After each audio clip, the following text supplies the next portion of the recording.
Hello everyone, welcome back to another installment of Home Media Reviews. This review is on probably Michael Bay's best movie, The Rock, starring Sean Connery and Nicolas Cage.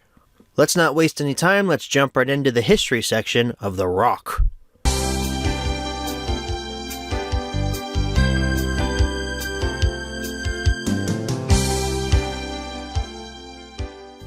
So there's a part of me that really wants to give the history section in my best Sean Connery impression.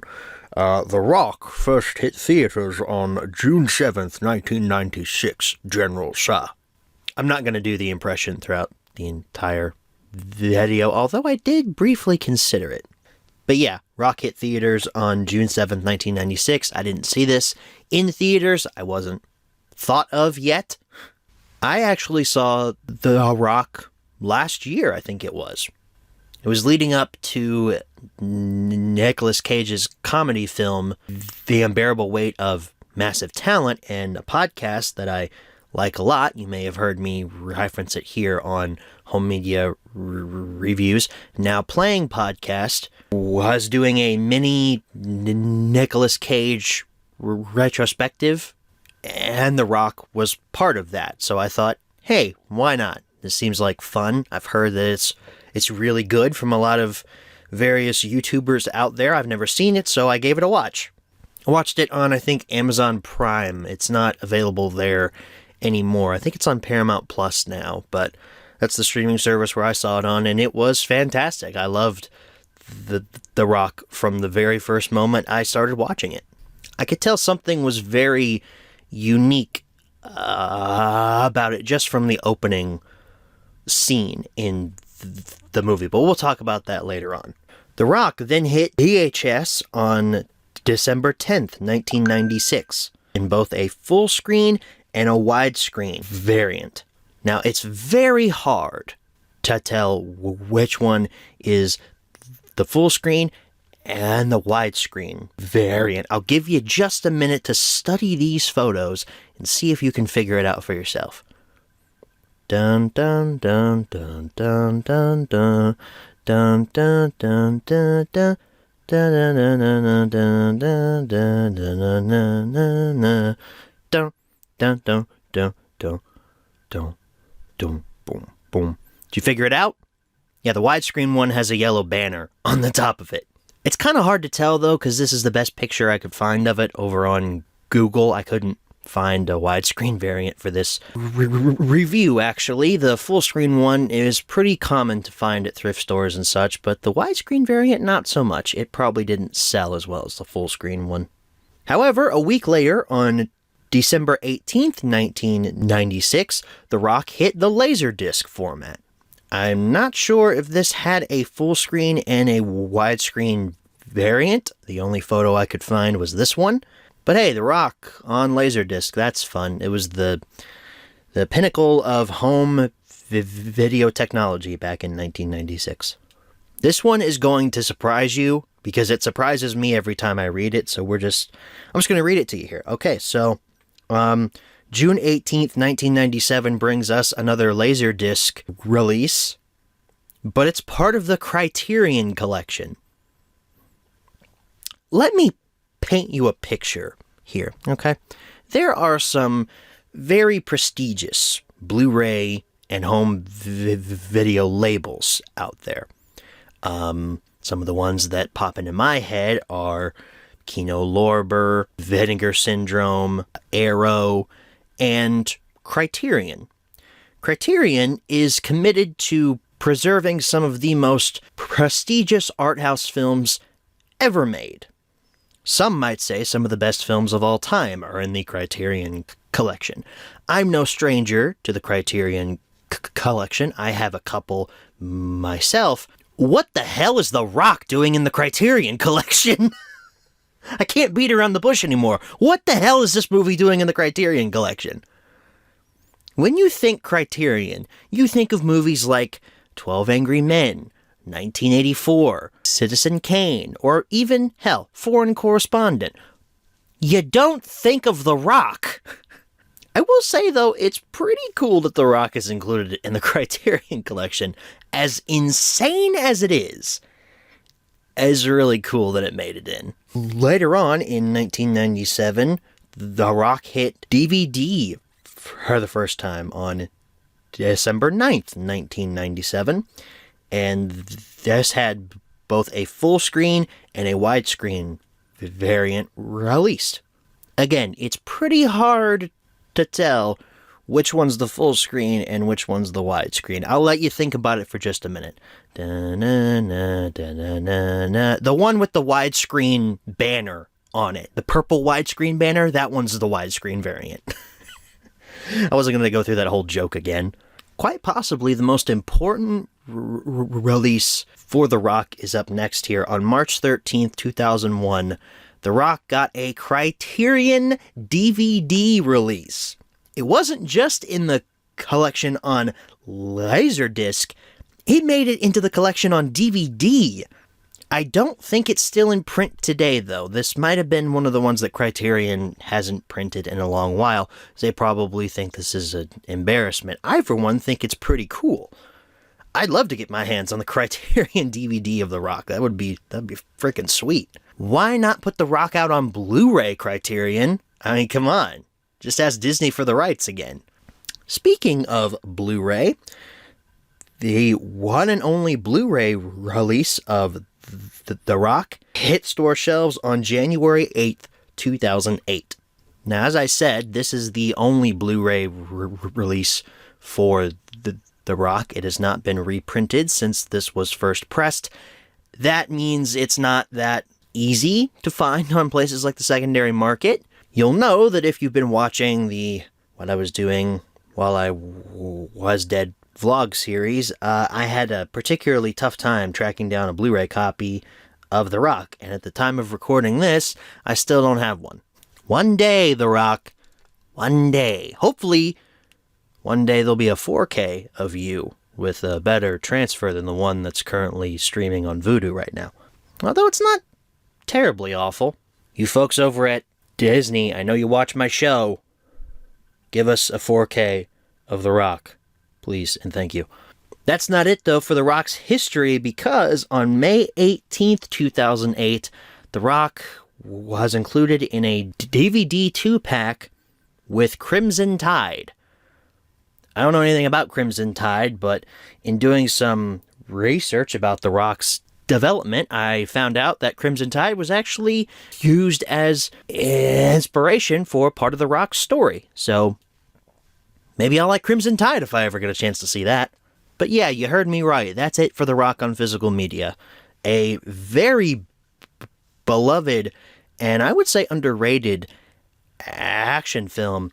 And it hasn't gotten a lot of love on physical media. It was only released a few times and is very hard to find on the most superior format now. And shoot, it's coming up on its 30th birthday.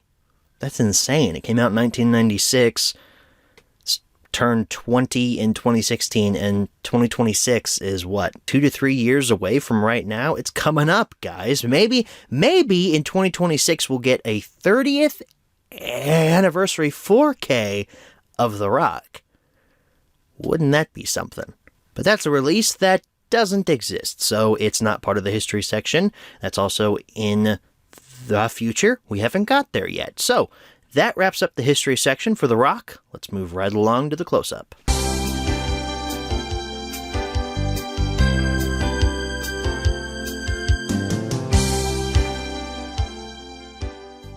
Alrighty, everyone. Here's your close-up look at The Rock. We're starting off here with our VHS copy. That if you watched what I was doing while I was dead vlog for this last year, for 2023, you saw that I was on a quest to acquire this VHS. I wanted to find this locally at either a pawn shop, peddler's mall, used Blu-ray DVD store, anywhere I could find The Rock locally, and I wasn't going to buy it on eBay. And I succeeded. I found this in a peddler's mall. I actually found 2 different copies on the same day. So I had my pick as to which one I wanted to pick up. I grabbed this one. So I have The Rock on VHS in my collection now. So yippee. Let's take a look at it here. We have Sean Connery, a Nicolas Cage, and Ed Harris. I don't have an impression from Mr. Harris, I'm sorry. But my Sean Connery and my Nicolas Cage impression, I think are pretty spot on. You got your three heads there for the poster. A slam bang action thriller. That's from Mr. Roger Ebert. Don Simpson and Jerry Bruckheimer production, and the logo, The Rock, with Alcatraz in front of it. I know people crap on the face posters. This one's so good, though. I love it. The spine, Hollywood Pictures Home Video. Cast again. Logo again. A portrait from the front. And we have some sticker residue, I assume from the previous owner, covering the VHS and product label. I'm going to have to use some Goo Gone to get that off. Got your barcode, a couple of quotes, the blurb about the movie, ending scene with Nicolas Cage holding up the flares to signal the military to come in and save everyone. Another quote, cast and crew information, and then some text specs down there at the bottom. There's the top, product number again, as well as color and 136 minutes. And then the other spine looks the same. Now this one actually came with some promo materials here. Comes with a business reply little postcard here for Buena Vista Home Video. And then on the other side, it's a survey sheet to help Buena Vista choose future home video releases, I guess, or it asks you how you found out about The Rock on VHS. It says here that this will help us in the development of future video releases. So you fill out this little survey, and then you mail it back, and then I guess they make a decision on what videos they were going to release later on. I wonder if this would still go through. I doubt it, though. It would probably get sent right back to my house. Here's another little advertisement here. It's an advertisement for the soundtrack of The Rock and the soundtrack for Crimson Tide.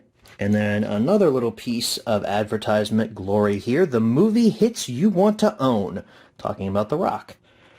And then on the inside, we have Up Close and Personal, Nixon, White Squall, Muriel's Wedding, Mr. Wrong, Father of the Bride 2, Mr. Holland's Opus, and a whole bunch of other stuff that's available from Miramax, Buena Vista on VHS. And then here's a bunch of stuff on the other side. We have Highlander, Judge Dredd, there's Crimson Tide. So this is a cool little piece of advertising history there. Not much use to us now, but it's cool to have. And then your tape looks like this. Pretty standard ink label there with the Rock logo, rating, and all that good stuff. And whoever owned this previously was kind and chose to rewind. Very happy about that. That's not the only copy of The Rock I own. You're probably thinking, he has a Blu-ray of The Rock. Come on, it's a great action movie. Of course he owns the Blu-ray. Not exactly. I'm just going to come out and say it. I don't own the Blu-ray of The Rock, mainly because I kind of have the same challenge for that as I had for the VHS. I don't want to just buy it on eBay. That's too easy for me. I want to go out there and hunt for it and find it in the wild, and for a good price. I don't want someone charging me out the wazoo for that. Plus, I'm kind of hoping for a 4K of The Rock now that Disney has reversed their stance on physical media. They realized, hey, we're sitting on a cash cow here. Maybe we should use it. So hopefully we get a 4K transfer of the Rock here in the next few years. But I do have another copy to show you. It's the DVD of The Rock. I'll explain where I got this in just a little bit. But let's take a look at it here. We have widescreen digitally mastered. This screams early DVD release because we didn't know how to make artwork look good back then. It totally stands out against the very muted colors of this poster here. You just have this purple and blue widescreen banner up there at the top, but at least it's in widescreen and not full screen. But the artwork is the same as on the VHS. Still really cool though. We have the same quote, but now we have the DVD video logo. The spine has that widescreen banner there again, but for the most part it's very similar to the VHS. The back is also similar to the VHS. It has the same quotes, the same photo, I assume the same blurb, but we have some special features down here. We have French language track, Spanish subtitles, original theatrical teaser trailer, and chapter search. Chapter search is listed as a special feature. That's not a behind the scenes featurette or a documentary. No, you can search chapters. I guess in the era of analog VHS, people had no idea what chapter search was, and they were probably very afraid of it because people fear what they don't understand. So yeah, chapter search, I guess, would have been seen as a special feature, but a theatrical trailer, now that's a bonus feature. And also language options being a special feature, I don't know, guys. It's not how it is today. It's funny to go back and look at these old releases as time capsules. You get the same cast and crew information here, but new tech specs because it's a DVD. And if we open this up, you do have an insert here. It's the poster from the DVD, and then the back has your chapter listings on it, as well as a couple screenshots. It's a thick piece of paper too. It's not like, very flimsy. It's a bit thicker than your average printer paper. And your disc looks like this. Reflective gray, kind of boring, but kind of cool, I guess. So where did I come across a DVD of The Rock? Because if you don't know, The Rock is not easy to find, at least in my area. I haven't seen a copy of this for sale, aside from this VHS, in a Half Price Books or Game Exchange in forever. If you watched my What I Was Doing While I Was Dead vlog, or my live stream from January, or even hell, just follow me on Twitter, you know that my aunt, on my mom's side, was going through some health problems at the beginning of this year. She lives in a condo complex not too far away from us, so while she was in the hospital in January and for a bit of February, I stayed over at her house and watched over her cat named Cricket. My aunt's condo is 2 stories. It's too big for her to take care of, so she's downsizing. She's moving into a smaller 1-bedroom apartment that's closer to where my grandparents live. And throughout the last month or so, we've been going through the laborious process of moving her out of that condo. And while I was there a few weeks ago, I found this DVD copy of The Rock.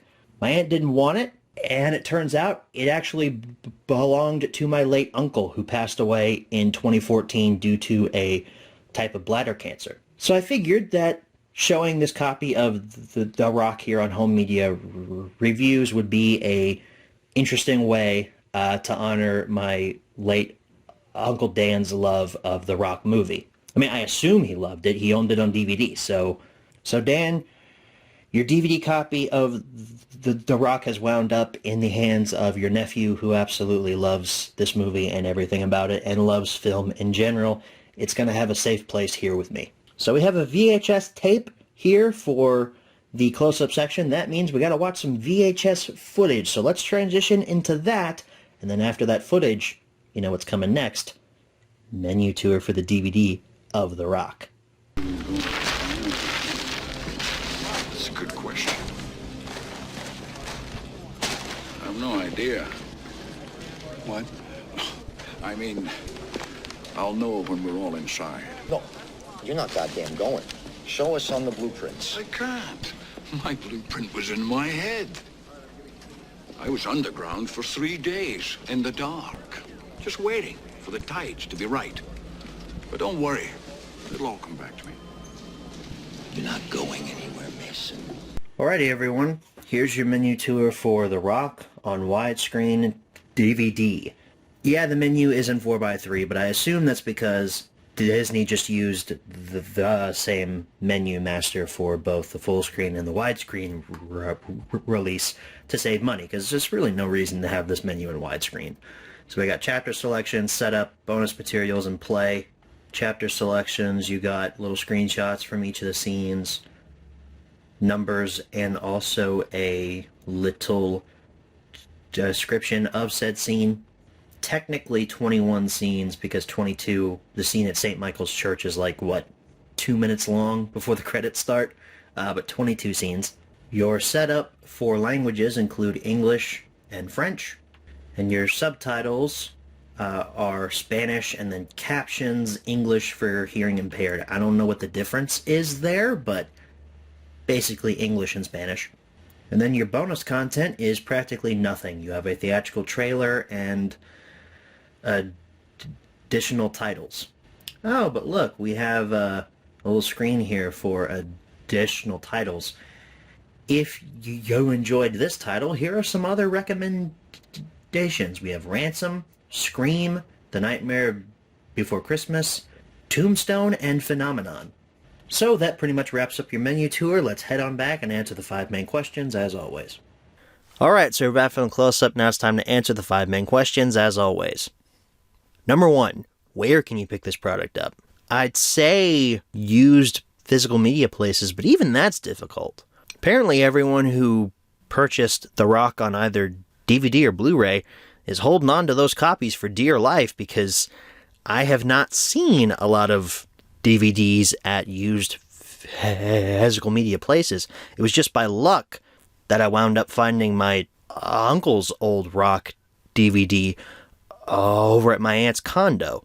Because up until that point, we were just going to have the VHS to look at for The Rock. So it was by sheer luck, or perhaps divine intervention. I know some people are going to be like, oh, I can't believe he's using God to justify him finding The Rock on DVD.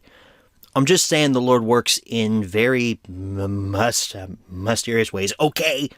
And shoot, I've never even seen a Blu-ray copy in person, only photos online. So probably like, I don't know, thrift stores or something. I found a couple copies of The Rock on VHS at peddlers malls and stuff. Maybe try looking there. Number 2, is this product still being printed nowadays? No, it's not. And that sucks, because this movie is good. It's really good. More people need to see it. Number 3, should you pick this product up? Well, if my recommendation from the previous question didn't tell you, yeah, you should, because The Rock is great.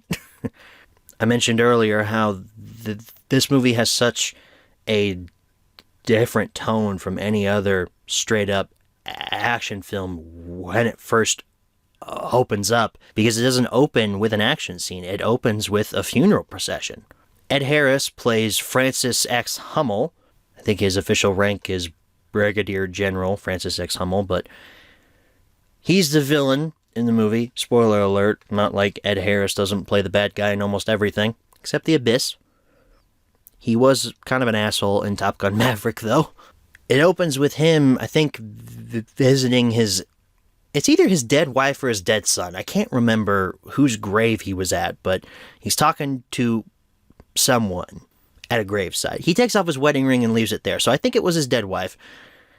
He's telling him about how he has to do this, he doesn't want to, and it's just a very serious opening, and one that's very well shot, well choreographed, it's well acted, it's a great opening, and it grips you immediately. And it gets you on Ed Harris's side, because throughout the movie, you're going to not like Ed Harris. Although, maybe you kind of do, because at least for me, I can kind of see where he's coming from. His whole plot to take hostages on the island of Alcatraz and hold people for ransom and all that, and threaten the San Francisco Bay Area, that kind of stuff's not very good. I think we can all agree on that. But I can kind of see why he's doing it. He's pissed off because the government screwed him over and screwed over his men. Some very good men were killed under his command, and the families were never properly compensated. That's something that I can see our government doing, because our government is run by dicks. Especially how we treat veterans in this country. I mean, it all just makes sense why Ed Harris is pissed off throughout this film. And he gives a great performance as Francis Hummel. There's a great scene in a shower room where he's yelling at Michael Biehn that just absolutely captivates me every time I see it and leads to a very heartbreaking massacre. But just because Ed Harris's third build here doesn't mean he's the star. No, our two stars are Nicolas Cage and Sean Connery. And we're going to talk about Nicolas Cage here first because, this is a career-defining role for him. I love all of Cage's mannerisms in pretty much any movie I see him in, but here as Stanley Goodspeed, who, by the way, has a very Nicolas Cage-sounding name. He looks like he would be named Stanley. He's amazing. I love every little small touch that he brings to the character of Stanley Goodspeed. You'll notice, too, that Cage never actually swears in the film right up until the very end. He substitutes other phrases. So what do you say we cut the chit-chat a-hole? You almost got me killed out there, and my jaw hurts like hell. So how, in the name of Zeus's butthole, did you get out of your cell? That line about Zeus's butthole always makes me laugh. So first of all, Beatlemaniac. Second, these sound better. I love Nicolas Cage so much in this movie. I could not quote every single memorable line from him, but you know what, I'll give you one more. Did you ever hear the song Rocket Man? Well, I only ask because it's you. You're the Rocket Man. He says that before he kills a guy with a rocket. I mean, Cage is amazing. I love him as this character. And the chemistry that he has with Sean Connery later on when John Patrick Mason gets introduced is also fantastic. Sean Connery is a complete badass throughout this entire film. You're best. Losers always whine about their best. Winners go home and the prom queen. They build up Sean Connery to be this, huge escape artist throughout the entire movie, when really he's just an old dude that they caught 30 years ago for stealing the microfilm that exposes who killed JFK. And he's been held without trial for 30 years, so the government basically erased him from existence. That is also something I could see our government doing. Our government is filthy. I love that it's just Nicolas Cage and Sean Connery for most of the film after they infiltrate Alcatraz. It's amazing, the amount of chemistry that those two have. The scene where the leg is moving and Sean Connery goes, So what should I do? Kill him again? I'm having a lot of trouble concentrating. There are just so many good moments throughout this film with Sean Connery and Nicolas Cage. I couldn't possibly name all of them here for you, but just know that if you haven't seen it and you want to, for one, don't watch the rest of this video because there are spoilers here, but if you would like to see The Rock, just go into it knowing that Nicolas Cage and Sean Connery are amazing together. Now, with the arbitrary spoiler warning out of the way, it turns out that Nicolas Cage and Sean Connery are the only ones that survive when they break into Alcatraz, because in a huge twist that I never saw coming first time I saw this, the Marine team gets completely wiped out.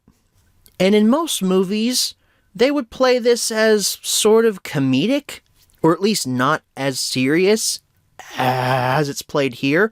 Or maybe they wouldn't play it comedic. Maybe they'd play it as the villain wants all of this bloodshed to actually happen, but in Ed Harris's case, he doesn't want it. He's yelling at Michael Biehn for everyone to holster their weapons and throw their sidearms down and all the military jargon. And it's only because of someone's screw-up that shots get fired and unfortunately people die. And Ed Harris's short monologue, after all that's done, it's cold, but it hits you where you live. You can tell he doesn't want to actually kill anyone. He doesn't want any of his brothers to die in vain. I can't believe I'm saying this, but it's unfortunate that Ed Harris had to see that happen. Again, I'm sympathizing with General Hummel here because of how dirty the government works sometimes, especially with covert black ops stuff. So in terms of compelling characters, The Rock's got several. The main trio here in the cast with Cage and Connery and Harris, they're all great.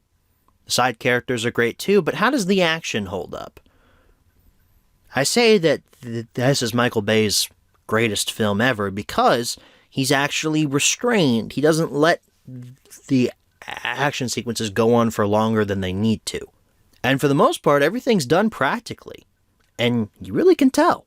All of the Alcatraz sets were actually built. They're cold and damp, and you really can feel just the sense of grunge while you're walking through the Alcatraz tunnels. It really helps aid in the desperate situation that these characters are going through. Alcatraz itself is just a really cool location to set a Die Hard ripoff in, except now they're breaking in to the island instead of breaking out of the island. And yeah, there are numerous memorable action sequences throughout The Rock. The one that most people seem to take issue with is the car chase.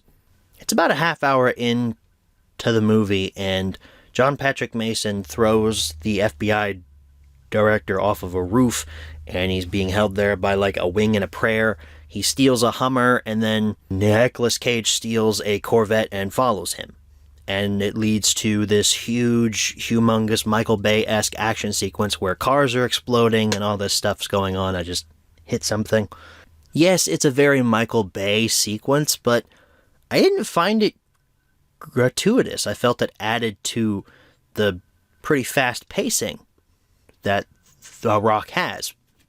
Because once they get onto Alcatraz Island, the movie never lets up until the very end. I will say, though, the first act does kind of drag in certain places, but after the car chase, it never lets up again. But I can see how some people would see the car chase as just another action scene to pump up the script and to get the audience back into the movie. But I think the point I'm trying to make here is The Rock is great, and you should see it. It's got great action sequences.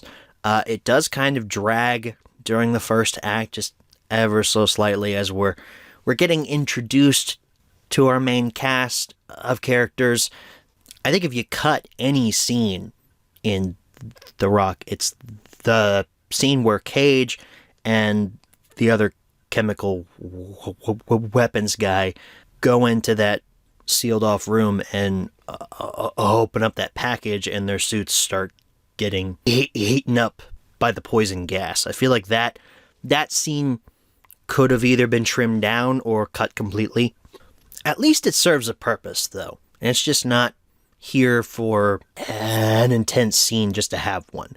It serves as exposition to explain how those giant atrophy needles work. So that when Cage sticks the VX gas into one of the villain's mouths, he can save himself with that atrophy needle thing. However, those are just nitpicks, because I can't say that The Rock has any huge problems for me. It's just little nitpicks here and there that I think would make it better. But as it stands, The Rock is fantastic. It's Michael Bay's best film. He's never done anything better than this. Go see The Rock if you haven't already. Seek it out somewhere. Again, it's on Paramount Plus right now. I absolutely recommend that you see it sooner rather than later if you haven't. And if you have seen it, give it another watch, because it's really good. And I want that 4K release from Disney. Number 4, where should you pick this product up? Anywhere you can find it, practically. Same answers as number 1, I guess. And number 5, what price should you pay? Well, for VHS tapes, I'd say about $5 for one of those. I don't think I paid very much for mine. My DVD I got for essentially free, so I'd say probably around $10 for that. The Blu-ray I haven't seen sell for much more than $15. I think it's on Amazon right now, marked down for like $9.99 or something last time I checked, so maybe around $10 to $15 for the Blu-ray as well. I don't know if the Blu-ray came with a slipcover, though. It might have, because it was in that area where Disney's early Blu-rays had those really cool, shiny slipcovers. I can remember the first Pirates movie having that, and The Rock has a very similar artwork style to that first Blu-ray release of Curse of the Black Pearl, so maybe it came with a slipcover. I can't give you a price on that, though, because I don't know if it did or not. So, folks, that wraps up the home media review for The Rock. I hope you guys enjoyed it. I would say between this and Speed, these are probably two of my favorite movies I've covered on Home Media Reviews so far. I love The Rock so much. I really wish I owned it on Blu-ray, but I'm holding out for a 4K release. As good as Speed's 4K from last week, because that one just looks stupendous. And it gave Sean Connery the chance to be a badass once more. The Rock is just so good. Next week, we start a little two-part series here on Home Media Reviews, where we take a look at the first movie of a franchise that was pretty good for the time, but some people have said doesn't hold up as well as it used to. And then its sequel, which many hail as one of the greatest action films of all time. I wonder if anyone could guess possibly what series we may or may not be starting next week. Let me just give you a hint. I'm a cybernetic organism. Cyberdyne Systems Model 101. Wow, that was an awful Arnold impression. In case you couldn't tell, we're covering the 1984 science fiction action thriller, a lot of different genres there, The Terminator. I hope you'll join me for that. I hope that AI hasn't taken over the world by then, because it's getting very close to that. We'll for sure talk about the similarities between Skynet and modern AI, like with ChatGPT, next week as well. So, join me for that philosophical discussion, as well as a Home Media review on The Terminator. So, thank you guys so very much for watching. I will see you all next week. Good night, everybody.